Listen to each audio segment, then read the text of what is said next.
Today we're creating a dark and earthy painting tutorial for the Menhirs from Tainted Grail Fall of Avalon, right after this.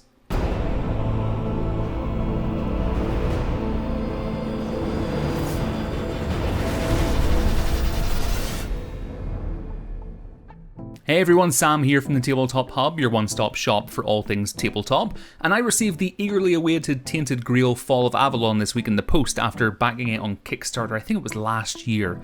Not that I needed yet another game with even more miniatures to add to my backlog, but that's neither here nor there. I have to say, I was pretty excited to crack this open and get stuck into painting the miniatures that the game has. Now every time I tackle a new game and every time I tackle painting a new game, I always start off with painting what I see as being the easiest miniatures first, or the one whose paint scheme is going to be more obviously apparent to me. I guess the best way to see this is that I'm doing this as a primer before diving into the much trickier models and the much trickier paint schemes. It helps me feel like I've achieved something and kind of motivates me to tackle the next miniature in the box.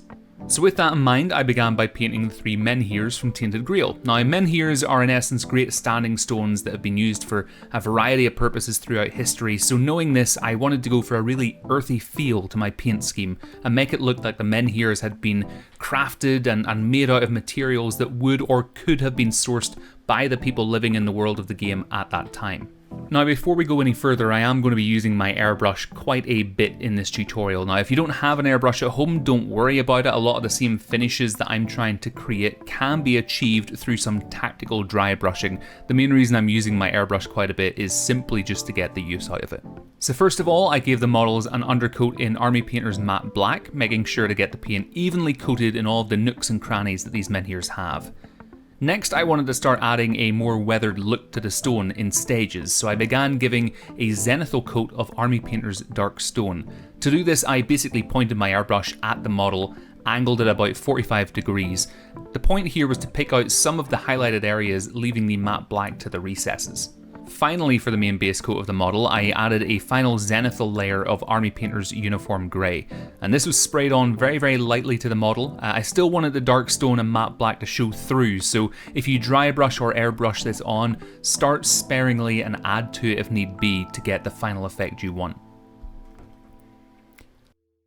Next, I got Army Painter's Oak Brown and began painting what looks like the body of the Menhir. The models have these sculpted legs and arms and rib cages, and I like the idea that these had been crafted from the trees around the villages that the characters lived in, so that it kept to that earthen look that I was going for. Now I wanted to add to this idea with the metal. Instead of painting what looked like cloth that was wrapped around the Menhir's arms, perhaps it was metal in order to keep the wood in place while also looking like cloth. So I mixed some Army Painter's weapon bronze and Army Painter's gunmetal at a 1:1 ratio to create a weathered and crude looking metal tone, and added this to all of the swords and metal banding that I could find. I equally added this to the carvings of the warriors on the backs of the Menhir, but as I wanted it to look quite subtle, I dry brushed the paint onto these areas. Painting it straight on would have made it stick out like a sore thumb really in my eyes, and I wanted it to just blend in with the rest of the rocky structure. Next, I gave the entire model a wash with Citadel's Nuln oil, before then dry brushing the stone sections of the models with Army Painter's uniform grey just to pick out the highlighted areas. Once that was done, I began painting the bones of the Menhirs with Army Painter's Skeleton Bone. Now you'll see one Menhir that has what looks like whale bones coming out of his sides.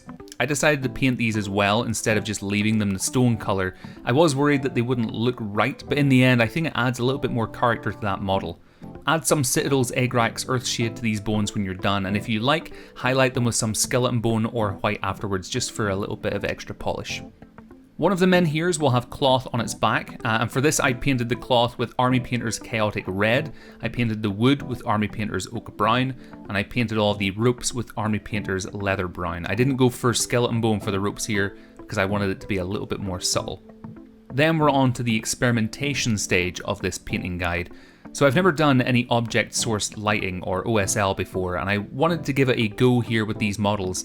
I was super nervous about it, mainly because whenever you try something new, there's always a worry that you'll ruin everything you've done in doing so. So on the Menhirs, there are a number of candles, and I wanted to give the impression that these were generating some light that radiated onto the model itself. To do this, I used Vallejo's Sun Yellow and airbrushed onto the model where I believed light would be cast. Now, in order to be cautious, I tried adding little bits at a time and just added to this little by little. In the end, it definitely communicates the effect. It's not perfect, but it's definitely a starting point for me to try this again in the future. For some final effects, I added some of Citadel's Nihilakh Oxide into some of the crevices on the metal of the Menhirs to give the impression that it had begun to rust and oxidize. And I equally added some grass to the base of the models as well, just to help give a more aged and weathered look. And folks, that is all there is to it. This is a relatively quick and easy paint scheme to achieve, even if you don't have an airbrush at your disposal. I'm going to be coming back to Tainted Grail to finish off the 3 heroes we get in the core box, so if you want to be kept up to date of when those guides go live, you can either hit the subscribe button on our YouTube channel here, or sign up for an account on tabletopHub.co.uk. In the meantime, I hope you're all having a great week, and I will of course speak to you all soon.